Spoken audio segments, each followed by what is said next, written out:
एक शाम प्राची टीवी पर सीरियल देख रही होती है। तभी उसकी सास वहां आती है। अरे सीरियल में तो ऐसे मग्न है जैसे आज रात का खाना पड़ोसी आकर बनाएंगे। मुझे पता ही नहीं था आपने अपने बेटे की शादी पड़ोस में भी की हुई है। हैं? मतलब? मतलब इस घर में सारा काम बहू ही करती है, आप तो सिर्फ खर्राटे मारती हैं। अच्छा जी, फिलहाल तो तुम आराम फरमा रही हो, चलो जाओ, ये मेरे टीवी देखने का समय है।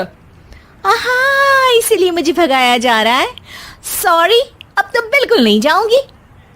प्राची की इस बात पर दोनों सास बहू के बीच टीवी रिमोट के पीछे बच्चों जैसे छीना झपटी शुरू हो जाती है, जिसके बीच श्लोक भी काम से घर वापस आ जाता है। हाँ, आज मेरी चूहे बिल्ली की जोड़ी किस बात पर झगड़ रही है?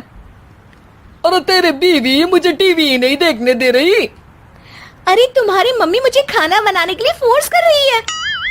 अरे वाह, ऐसे बेतुके रीजन पर तो बच्चे भी झगड़ा नहीं करते। अरे मुझे कुछ मत बोल, सब इसने ही शुरू किया है। हाँ हाँ, जैसे आप तो बहुत दूध की धूली है ना। अरे बस, दोनों चुप। प्राची जाओ, खाने की तैयारी करो। और माँ तुम छोड़ो, तुम्हें क्या बोलूं, शांति से अपना सीरियल देखो, मुझे दोबारा लड़ने की आवाज सुनाई नहीं देनी चाहिए। ऐसा बोलकर श्लोक वहां से चला जाता है, जिसके पीछे पीछे प्राची भी कुछ न कुछ बड़बड़ाते हुए रसोई में चली जाती है। हाँ हाँ, सासू जी को तो कुछ बोलेंगे ही नहीं, बस मुझ पर ही हुक्म चलता है, खाना बनाओ, जैसे मैं इनके घर में खाना बनाने के लिए आई हूँ। इसी तरह शाम बीतती है और रात को श्लोक और प्राची की सास खाना खाकर सोने चले जाते हैं, लेकिन प्राची गुस्से में कुछ खाए बिना काम में ही लगी रहती है। इस घर में किसी को घंटा फिक्र नहीं पड़ता, मैं खाऊं या भूखी रहूं।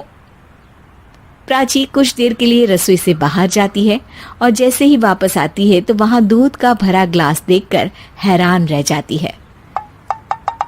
फिक्र पूरी है, बस दिखाना नहीं है। प्राची दूध पीकर सोने चली जाती है और अगली सुबह एक बार फिर सास बहू का कार्टून नेटवर्क स्टार्ट हो जाता है। ये तुमने ही किया है। अरे अजीब जबरदस्ती है, मैं बोल रही हूँ मैंने कुछ नहीं किया। दोनों ने मिलकर पूरे घर को पागल खाना बनाया हुआ है। यहाँ कोई नॉर्मल इंसान तो रह ही नहीं सकता, इसीलिए अब पड़ोसी क्या रिश्तेदार भी घर आने से कतराते हैं। और सुन बेटे, तू भी चंगा, तेरी माँ भी चंगी, तेरी बीवी भी चंगी, रिश्तेदार। हाँ जी, आपको नहीं पता क्या, गंगाधर ही शक्तिमान है, रिश्तेदार ही। हाँ हाँ, बस समझ गया। कभी जानवरों जैसे लड़ेंगी तो कभी जुगलबंदी करेंगी।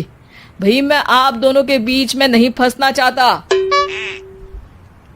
सास बहू की इस मन मौजी जोड़ी से परेशान होकर श्लोक अपना सिर खुजलाता वहां से चला जाता है। चलो अब मैं भी कीर्तन में जा रही हूँ। इस पर जैसे ही सास कमरे में अपना पर्स लेने जाती है तो वहां नाश्ते की प्लेट रखी देख मुस्कुराने लगती है और नाश्ता करके घर से बाहर निकलते हुए कुछ पैसे टेबल पर रख जाती है, जिसके कुछ देर बाद सिलेंडर वाला घर आता है। ओ मुरी मैया, मैं सिलेंडर के बारे में तो बिल्कुल भूल ही गई थी। घर खर्च के सारे पैसे भी मम्मी के पास है और श्लोक से बोला तो उल्टा 4 बात सुनाएंगे। प्राची ये सोच ही रही होती है कि अचानक उसका चेहरा चमक उठता है और वो घर में आकर इधर उधर देखने लगती है। तभी उसकी नजर टेबल पर रखे पैसों पर पड़ती है, जिन्हें वो सिलेंडर वाले को दे देती है। ये सब श्लोक देख लेता है। अच्छा बेटे, इतना बड़ा घोटाला, सबके सामने मैं तेरी दुश्मन और पीठ पीछे तेरी मेरी यारी। इस पर श्लोक एक प्लान बनाता है और शाम को सब एक साथ बैठे होने पर बोलने लगता है। माँ, तुम दोनों की बहुत लड़ाई होती है, इसलिए मैं सोच रहा हूँ कि प्राची को उसके घर छोड़ाऊं, इससे वो भी खुश रहेगी और तुम भी। अचानक श्लोक की ये बात सुनकर सास बहू शौक से उसकी तरफ देखती है। अरे ऐसे कैसे घर छोड़ाओगे, मुझे कहीं नहीं जाना। अरे तुमने बोला नहीं पर मैंने सुन लिया, तुम्हें मम्मी के साथ रहना अच्छा नहीं लगता, मुझे पता है। अरे वाह, अरे जब बहू खुद कुछ काम बोले तो वो तुझे सुनता नहीं, और अब जो इसने बोला ही नहीं वो तू समझ गया। जब उसे नहीं जाना तो फिर जबरदस्ती क्यों कर रहा है? अच्छा, फिर आपको मौसी के घर छोड़ाता हूँ, बस अब आप दोनों एक घर में एक छत के नीचे नहीं रह सकती। मैं इस टॉम एंड जेरी की जोड़ी को और नहीं झेल सकता। है? ऐसे कैसे नहीं रह सकते?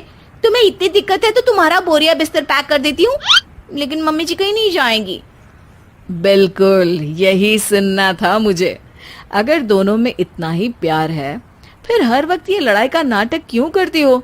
देखा मैंने कैसे माँ किचन में दूध रखती है और तुम उनके लिए कमरे में नाश्ता रखती हो, और कैसे वो पहले ही तुम्हारी दिक्कत समझकर घर में पैसे रखकर बाहर जाती है। अरे भाई, इतना ड्रामा तो डेली सोप में भी नहीं होता जितना तुम दोनों ने इस घर में फैलाया हुआ है। तू हमें टॉम एंड जेरी बोलता है ना, तो याद कर वो दोनों भी एक दूसरे को बाहर वालों की बुरी नजर से बचाने के लिए हमेशा सबके सामने लड़ते थे, लेकिन अकेले में दिक्कत के समय मदद भी तो करते थे। बस हमारा रिश्ता भी कुछ ऐसा ही है। और वैसे भी अगर सास बहू में तू मैं नहीं होती तो दुनिया वालों को कहानियां कैसे मिलेंगी?